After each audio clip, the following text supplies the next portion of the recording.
कहते हैं हमारी ही दुनिया में ना जाने कितनी दुनियाएं और बसती है, मगर इंसान सिर्फ उसे ही मानता है जिसे वो देख सकता है।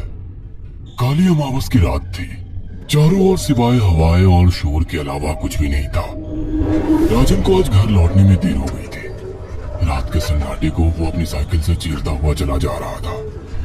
वो गांव की नदी तक पहुंचा ही था कि तभी उसे नदी के पास एक काला साया दिखाई दिया जो नदी के किनारे पानी को घूरे जा रहा था। इतनी रात को नदी के पास देखकर राजन के ना जाने क्यों रोंगटे खड़े हो गए। उसे ऐसा महसूस हुआ मानो उसके पैर साइकिल के पैडल पर जम गए हो। राजन कपकपाते हुए होठों से बोला, कौन है वहां पर? राजन ने इतना बोला ही था कि अचानक वो साया बिजली की रफ्तार से दौड़ता हुआ राजन के नजदीक आ गया। राजन की नजर जैसे ही उस साये पर पड़ी, उसके पेट से एक भयानक चीख निकल गई। इस घटना के 1 महीने बाद अर्जुन का सारा ध्यान ड्राइविंग पर था। उसकी पत्नी शिखा कार में ड्राइविंग सीट के बगल में बैठी हुई एक मैगजीन पढ़ रही थी। शिखा ने मैगजीन रखकर अर्जुन की ओर देखकर कहा, और कितनी दूर रह गया है तुम्हारा गांव अर्जुन? बस थोड़ी दूर रह गया है, आधे घंटे में हम पहुंच जाएंगे। तुम्हारे चेहरे पर इतनी टेंशन क्यों है? टेंशन क्यों नहीं होगी शिखा? मैंने अपनी माँ को बगैर बताए तुमसे लंदन में शादी जो कर ली, पता नहीं माँ तुम्हें देखकर कैसे रिएक्ट करेगी। डोंट वरी अर्जुन, मुझ पर भरोसा रखो। तुम्हारी माँ को मनाने की जिम्मेदारी मेरी है। आई होप शिखा ऐसा ही हो। यकीन मानो, अगर ऐसा हुआ ना तो मेरे ऊपर से एक बहुत बड़ा बोझ उतर जाएगा। अब मुस्कुरा भी दो यार। अच्छा, तुम बता रहे थे कि गांव में तुम्हारी बहुत बड़ी हवेली बनी हुई है। कुछ बताओ ना अपनी हवेली के बारे में। अरे 15 मिनट में हम वैसे भी पहुंचने वाले हैं, तुम खुद देख लेना। कुछ ही देर में अर्जुन अपने गांव वीरपुर अपनी हवेली में खड़ा हुआ था। अर्जुन की माँ अर्चना देवी अर्जुन के स्वागत के लिए हवेली के बाहर खड़ी हुई थी। अर्जुन ने दौड़कर अपनी माँ के पैर छुए और डरते हुए बोला, ये शिखा है माँ, मेरी पत्नी। हम दोनों ने लंदन में शादी कर ली। अर्जुन की बात सुनकर अर्चना देवी मुस्कुराकर बोली, कोई बात नहीं बेटा, एक ना एक दिन तो तुझे शादी करनी ही थी। इतना बोलकर अर्चना ने अपनी बहू को गले लगा लिया और वो अंदर आने का इशारा करती हुई वहां से चली गई। अर्जुन को अपनी माँ का ये बिहेवियर देखकर बहुत ज्यादा हैरत हुई। उसे उसकी माँ इस बार बहुत बदली हुई सी लगी। अर्जुन पूरे 10 साल बाद लंदन से आया था। अर्जुन उन्हीं ख्यालों में खोया हुआ था कि उसके कानों में उसकी पत्नी शिखा की आवाज टकराई। अब क्या बाहर ही खड़े रहने का इरादा है क्या? अंदर नहीं चलोगे?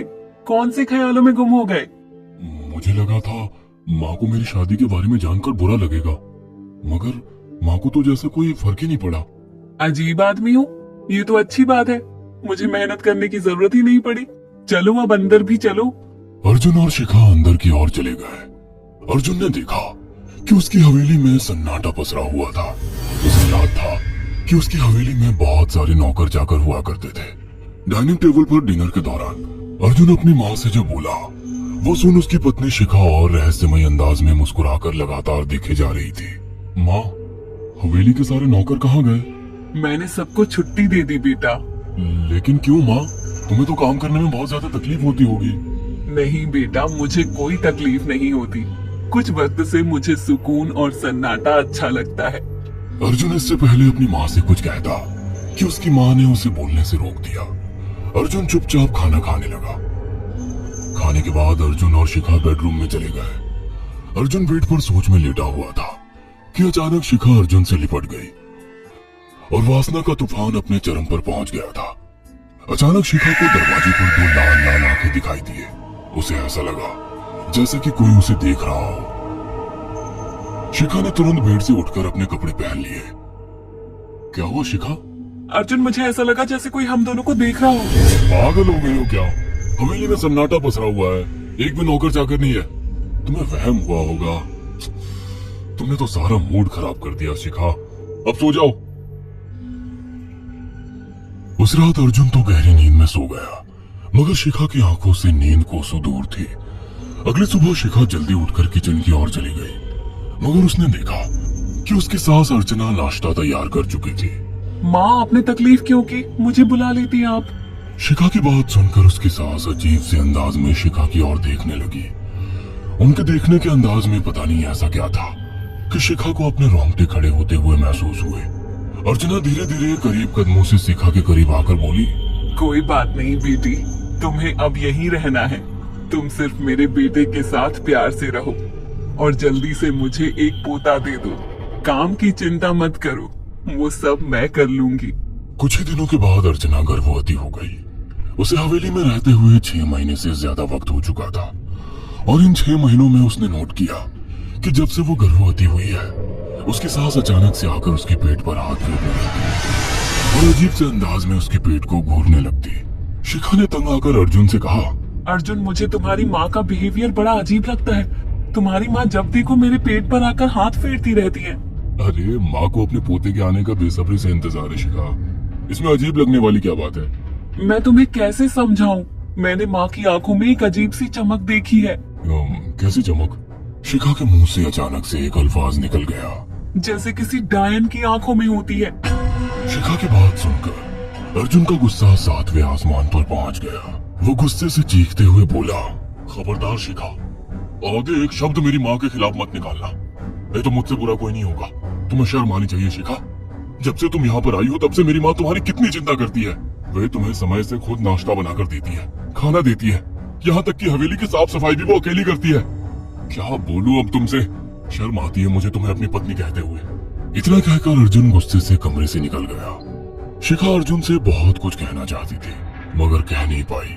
उसने महसूस किया था कि चाहे कितनी भी तेज आंधी और तूफान आए, मगर हवेली के अंदर धूल की एक परत तक नहीं जमती थी और दिन ब दिन अर्चना के चेहरे की झुर्रियां कम होती जा रही थी। ऐसा लगता था मानो वो जवान हो रही हो। शिखा के अब 9 महीने कंप्लीट हो चुके थे और एक रात अचानक उसे प्रेगनेंसी पेन होने लगे। वो दर्द से तड़पने लगी। ये देखकर अर्जुन घबरा गया। वो दौड़ा दौड़ा माँ को बुलाकर लाया और बोला, माँ, हमें तुरंत शिखा को किसी अच्छे हॉस्पिटल में एडमिट कराना होगा। अर्जुन ने देखा कि उसकी माँ ने उसकी बात को सुना ही नहीं। वो तो बस शिखा के गर्भ की ओर आंखें फाड़ फाड़ कर देखी जा रही थी। अर्जुन एक बार चिल्लाकर कहा, माँ, हमें शिखा को इसी वक्त हॉस्पिटल में एडमिट कराना होगा। नहीं, शिखा की डिलीवरी हॉस्पिटल में नहीं, इसी हवेली में होगी। लेकिन इस हवेली में आपके और मेरे अलावा कोई नहीं है। तभी शिखा दर्द से तड़पने लगी। अर्चना ने अपने बेटे को धमकी देकर कमरे से बाहर निकाल दिया और दरवाजा बंद कर लिया। अर्जुन हक्का बक्का रह गया। अर्जुन दौड़ता हुआ गांव की ओर गया। उसने देखा कि गांव में एक पेड़ के नीचे गांव के सभी बुजुर्ग इकट्ठे थे। उनके हाथों में जलती हुई मशालें थी। अर्जुन उनके पास पहुंच गया और बोला, मेरी मदद कीजिए, मेरी बीवी को प्रेगनेंसी दर्द हो रहे हैं। आप प्लीज किसी दाई को बुला लीजिए, जितना पैसा चाहिए देने को मैं तैयार हूँ। तभी उसके कानों में गांव के सरपंच की आवाज टकराई, बेवकूफ लड़के, तू अपनी बीवी को एक डायन के यहाँ पर मरने के लिए छोड़ आया। क्या कहना चाहते हैं आप? आप जानते हैं आप क्या कह रहे हैं? वही जो तू सुन रहा है, तेरी माँ एक डायन है। इन गांव वालों के हाथों में जो मशाले देख रहा है ना, हम तेरी ही हवेली में आग लगाने जा रहे थे। तेरी माँ ने इस गांव में ना जाने कितने नौजवानों को मार कर खाया है। तेरी माँ एक डायन है। लगता है आपका दिमाग खराब हो गया है। आप जानते भी हैं मैं कौन हूँ? हाँ, मैं जानता हूँ। तू ठाकुर धीरेन्द्र प्रताप का बेटा है। तेरे पिता को शक हो गया था कि तेरी माँ एक डायन है, इसीलिए उन्होंने तुझे हमेशा उससे दूर रखा। पहले तेरी माँ ने तेरे पिता को मारा और धीरे धीरे करके वह हवेली के सारे नौकरों को मार कर खा गई और फिर गांव वालों को भी मारने लगी। और अब तो तेरे होने वाले बच्चे को खाएगी, क्योंकि डायन को नवजात शिशु का मांस खाना बहुत पसंद होता है। अगर मेरी बात पर यकीन नहीं है तो चलकर मेरे साथ तू खुद अपनी आंखों से देख ले। इतना कहकर सरपंच अर्जुन को लेकर हवेली की ओर चल पड़ा। उसके पीछे कई लोग थे जो जलती मशाले पकड़े हुए थे। हवेली के अंदर घुसकर उन्होंने उस कमरे के दरवाजे को तोड़ दिया जहाँ पर शिखा थी। कमरे का मंजर देखकर अर्जुन के रोंगटे खड़े हो गए। उसने देखा कि उसकी माँ एक बेहद भयानक रूप में उसके बच्चे का मांस खा रही थी और उसकी पत्नी शिखा फर्श पर मरी हुई पड़ी थी और पूरा फर्श खून से लाल था। अर्जुन को अपनी आंखों पर यकीन नहीं आ रहा था कि तभी उसकी माँ उसके ऊपर झपटी। सरपंच ने चीखकर कहा, अरे इस डायन को आग लगा दो, जिंदा जला दो इसे और साथ ही इस हवेली को भी। सभी लोगों ने जलती हुई मशालें डायन के ऊपर फेंक दी। देखते ही देखते डायन दर्द से चीखने और चिल्लाने लगी और कुछ देर में वो जलकर राख हो गई। हवेली में आग लगते ही सभी लोग अर्जुन को खींचकर बाहर ले आए। अगले दिन अर्जुन अपनी पत्नी की यादें साथ लेकर आंखों में आंसू लिए दोबारा लंदन वापस चला गया। अगर आपको हमारी ये कहानी पसंद आई हो तो इसे लाइक और शेयर करना ना भूलें। साथ ही ऐसी और नई कहानियों के अपडेट्स पाने के लिए हमारे चैनल अक्षु टीवी को जरूर सब्सक्राइब करें।